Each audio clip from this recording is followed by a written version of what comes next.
The sky is more blue in Malibu. And welcome back. Please excuse any noises you hear. Apparently it is cleaning day at my home. But today I am discussing Malibu Rising by Jenkins Reid. If you know who she is, then you know that I've already read The Seven Husbands of Evelyn Hugo and was less than impressed. I liked this one better, although honestly I didn't understand the point of it. This was a buddy read. Here's the thing. We all know I read a lot, and I was gearing up for reviews that I already had planned. I was listening to another book, and she was like, okay, well, I'm just going to go ahead and get started on this book because I know you read fast. I still don't know if she's finished this book because I gave her a little bit of an update when I was a little bit into it. Well, actually, no, I said, yeah, I've got it. And then I was like, okay, so here's some of my thoughts. And I was like, I don't know, maybe a third of the way in.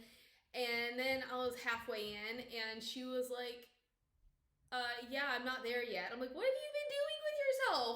How am I beating you? It took me like a week and a half after you started reading to get this book. So anyways, I still have no idea if she's finished the book. She's been very busy, and I don't feel like bugging her. We'll find out. That's the only reason that I will read a Jenkins Reid book after I've read two. Wasn't impressed by Evelyn Hugo. And then this one, it wasn't a bad book. And it honestly wasn't a bad story. I just didn't understand the point. My initial thought was that it was going to be about the Riva family and their struggles and how we are going to combine the two generations by the end. But really, we finish up their storylines by the middle of the book, and then the last half of the book is about the party that Nina throws. So I didn't understand what I'm supposed to get from this book. Let's jump into it. The story revolves around the Riva family. We have Nina Riva, who is basically a deadbeat dad. He is a famous singer, and their mom, June. So we will have their storyline interspersed in there, how they met, and kind of the genesis of the Riva family. And then we have the children, who are Nina, Jay, Hud, and Kit.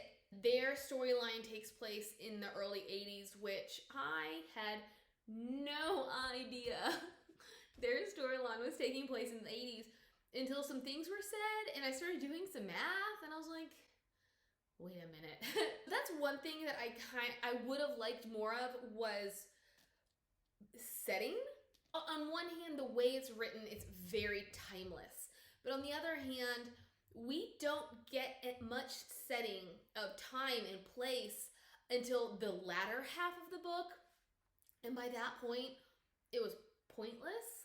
I didn't need to have those little touches about what people were wearing to clue me into the date and the time because it was useless. Like, it didn't matter anymore. Let's start with kind of the beginning.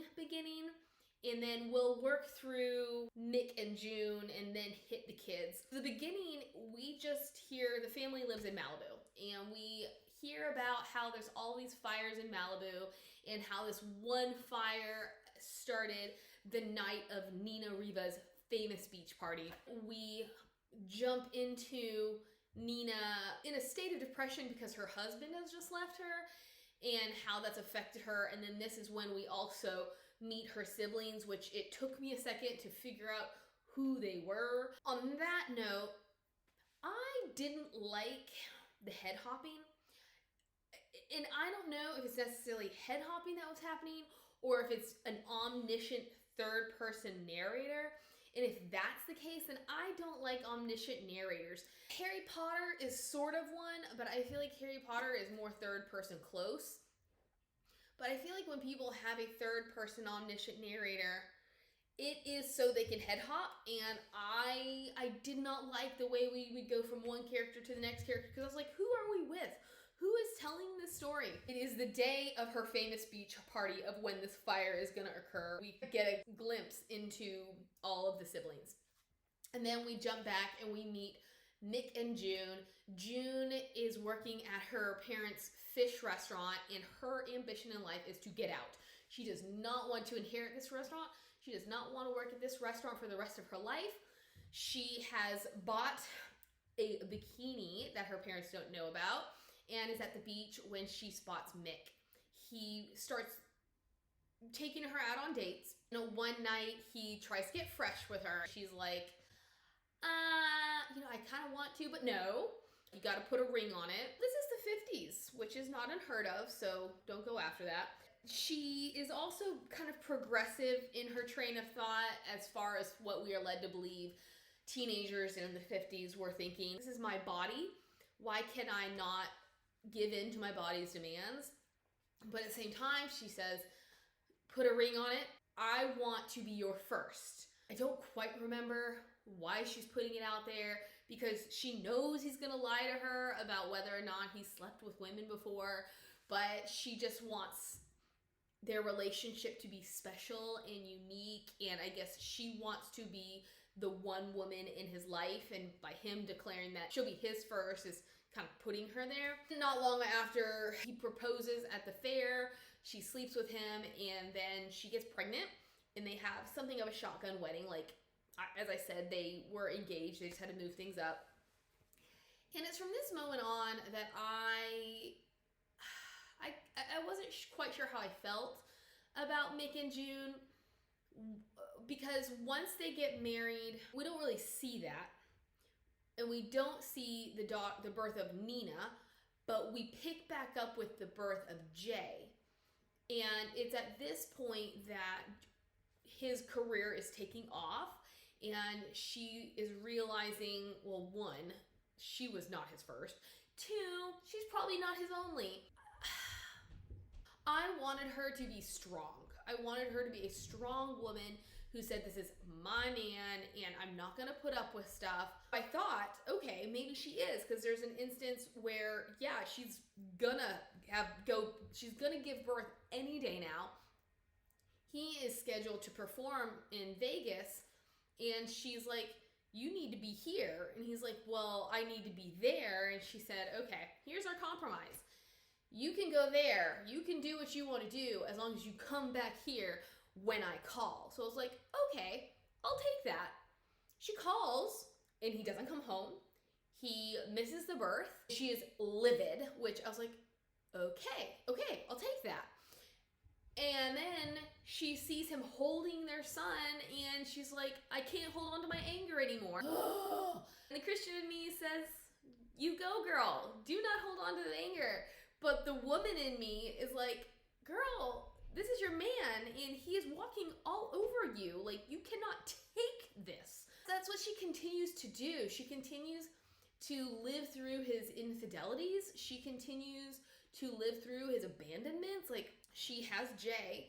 Not long after, this other woman shows up at her door and is like, I can't take care of this newborn baby. You keep him. This is where HUD comes from. She gets really, really mad again. She tries to lock her husband out of the house, and then this is just a sign of the times, but it made me so mad. The locksmith would not change the locks because she doesn't technically own the home. She might be the wife, but she doesn't own the home, so he can't do anything. Part of me was wondering if it's more a sign of the times or if it is Reid writing the locksmith as somebody who just wants to enable the power of the man. There's an observation made about, well, it seems like he's been locked out a time or two too. So she finally lets him in. They start chatting. So they go to bed, and he gets in the bed like nothing's wrong. And then they, I guess, talk it through. She starts to come to an understanding and acceptance or of some sort. I guess the illusion is that things happen and she just can't say no. The little things that start adding up to big things, so she doesn't know how to say no to this thing. So then this thing links to this thing. And I was just like, who are you, June? And why aren't you going to stand up for yourself? Why are you going to let him? And so I didn't know what Reid was trying to express here. I didn't know what her message was. I'm certain it's not be a doormat, but I was like, why am I supposed to care about June? Where is this storyline going? Here, what happens is we learn who, what, when, why, and how he got involved with this other woman.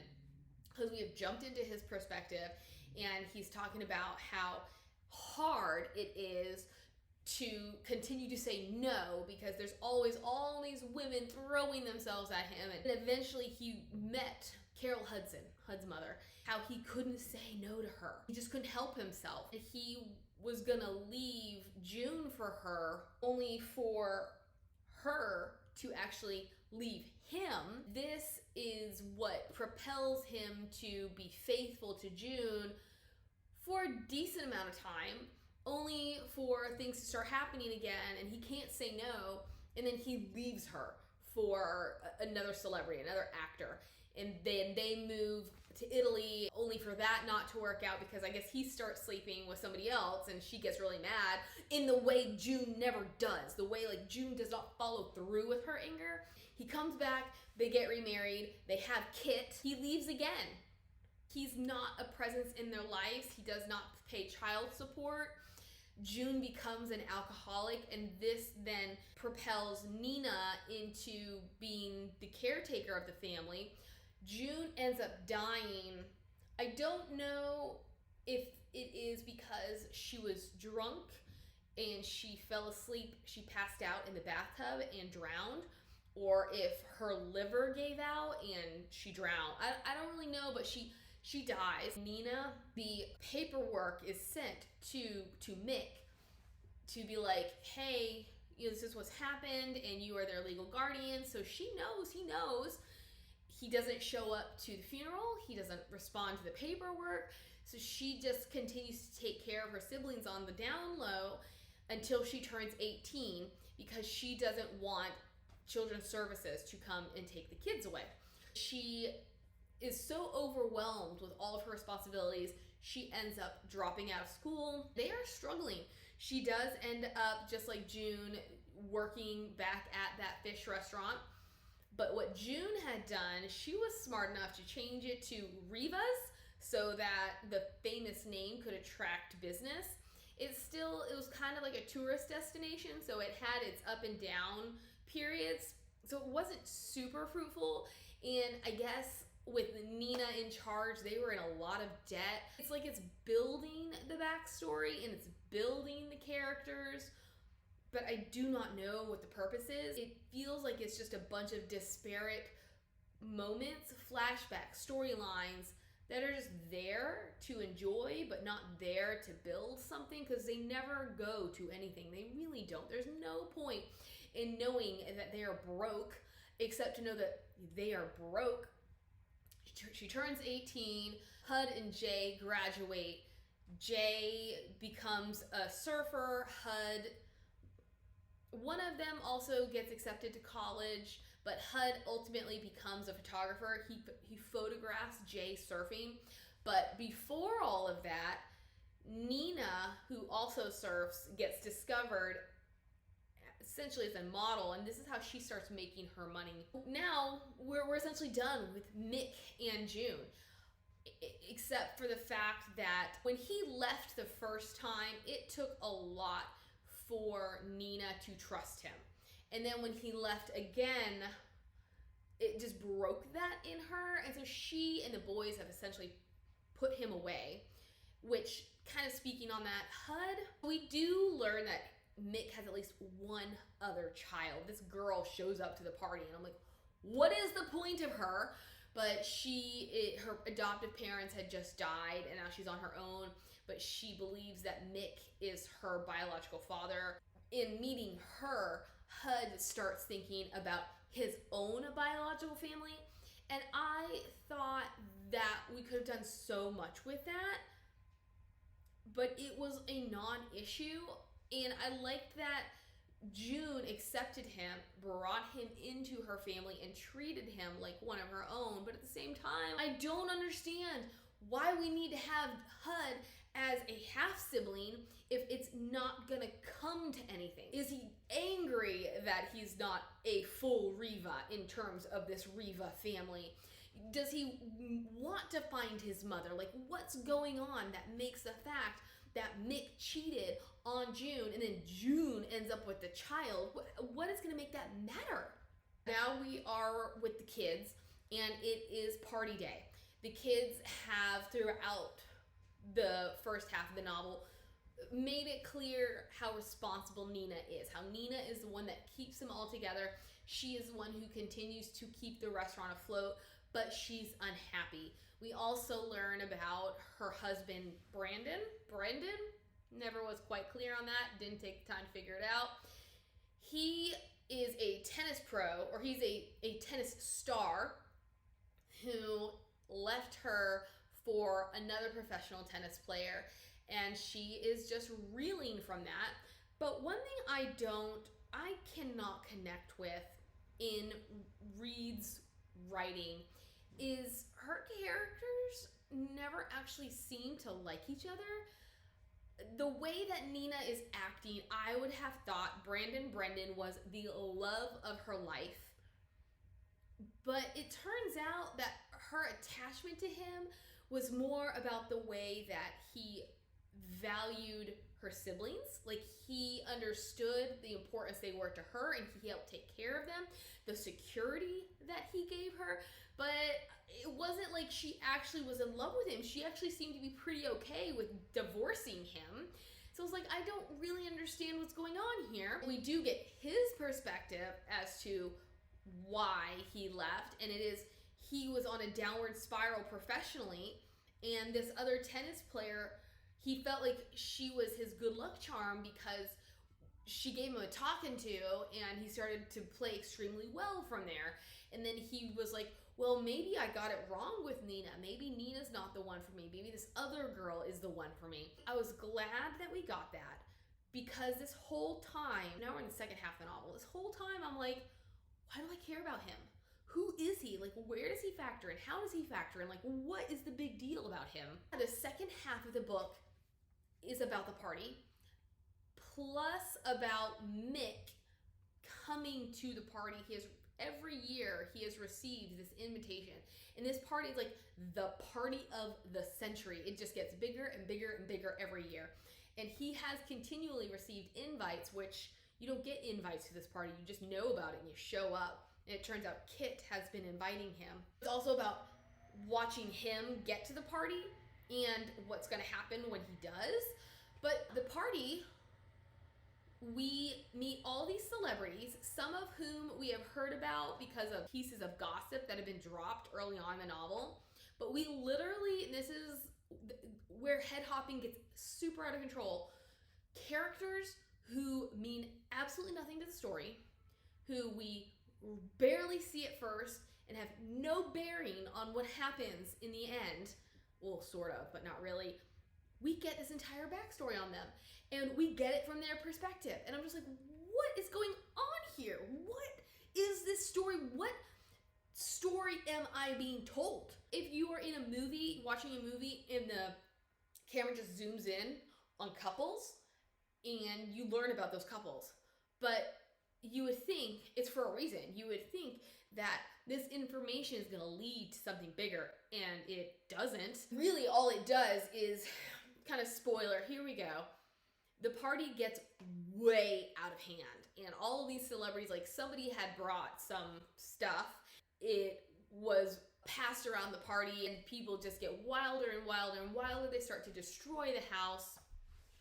Nina's best friend calls the police, and this angered me so much, and I don't know why Reid did this. I don't know if it's supposed to be a sign of the times, or if I simply do not like the way she writes, because it doesn't make sense. Like, it's good writing, it's entertaining writing, do not get me wrong, but a cohesive story it does not make. The best friend, who is also, she's like the supermodel, calls the police. The police show up, and because she is a woman, and because she is not the owner of the home, they start to give her a hard time. They continually say they will not speak to her, they will not listen to her, and she's like, I'm the one who called you.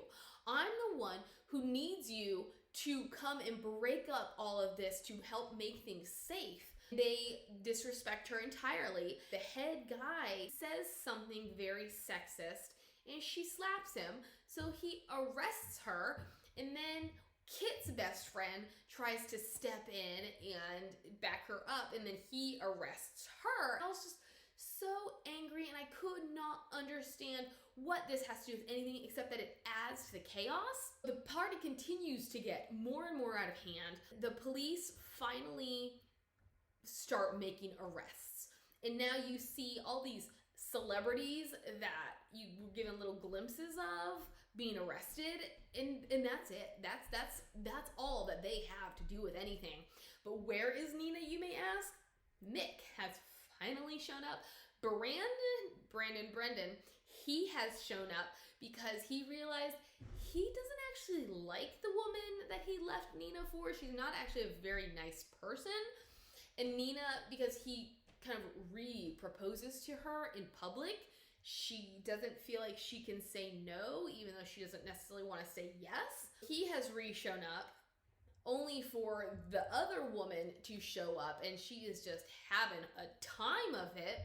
And Nina has realized she is perpetuating her mother's cycle, and she doesn't have to do that. She doesn't want to do that. So she dumps Brandon, and Brandon, maybe his name is Brandon since I keep calling him Brandon. So then he's like, okay, well, I'm getting out of here. So he's wasted, and he's gonna go after his tennis girlfriend. Mick has shown up. So now all the kids, including this hanger-on Casey, are down at the beach because another subplot is that Hud has been sleeping with Jay's ex-girlfriend, and he has actually gotten her pregnant. He has not told anybody, and technically she and Jay were together when they started sleeping together. Jay finds out because he goes into Hud's truck with another girl, and in looking for some protection, he discovers some photos. So they've had this brawl out on the beach. Mick shows up, and now, they're just having a little family reunion, a little heart-to-heart. And I didn't understand this either. He keeps saying, I didn't know how to be a father, and that's why I wasn't there for you, but I want to be there for you now. But obviously none of the kids want him there. I did not understand what he truly wanted. Was it because he was alone for the first time in his life that he realized the importance of family? But his story is, well, this is how my parents were, and so this is not what I wanted to be. So then why were you like that? I did not understand him at all. He could have used more of his backstory, of his mindset, more development on him, essentially, because we have no clue except to think that he's a deadbeat as to why he would continually cheat on his wife throughout their entire relationship. Why he couldn't commit to his family, even though he seemed to love the fact that he had children. I didn't understand. I did not understand the point of this novel, and the fact that it's being made into a television series baffles me, except that it's Taylor Jenkins Reid. The family comes to terms with the fact that they don't want Mick in their lives. He's like, well, if you ever do need me. Then he goes to get his car. The other thing is, the siblings all look to Nina and say, hey, why don't you just leave? Because she had made a comment to Mick about how all she wants is to get away, to just leave the country and go to, I don't know, South Central America, somewhere around there, and just live and surf where nobody knows her name. After Mick walks away, they turn to her and they're like, well, why don't you do it? She's like, oh, I was just saying it. I didn't mean it. They're like, yes, you do. So they come up with this plan because apparently she's a big enough deal that people in the 80s who have no cell phone or internet would care that she left. To some extent, yes, we always notice when our favorite celebrities are gone. Why? Why would it matter that she moved out of California or moved out of the country? This is not an age where people can find you easily. There's no GPS. They barely had credit cards to make this whole plan about how she can escape without anybody knowing, and then of course they'll come visit her and nobody will ever know. All the kids have now dispersed, and we see Mick going up to get his car, which is not there because Brandon took it because it's the only one that he could access, and crashed it subsequently. Mick is smoking and he tosses his cigarette, and this starts the Great Fire. And that's the end of the novel. Well, I feel like the novel was about why this fire started, and I guess there's supposed to be metaphor in it all.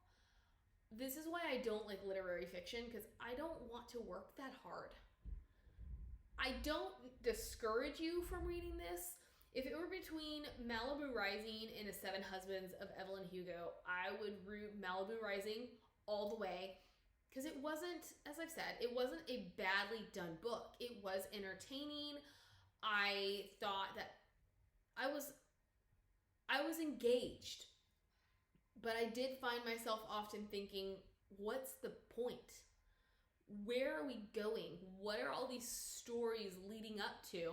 I thought it was going to be the story of the Riva family and how they went from point A to point Z. And it wasn't. Like, we got through June and Nick's relationship so fast that I was like, what's there left to cover?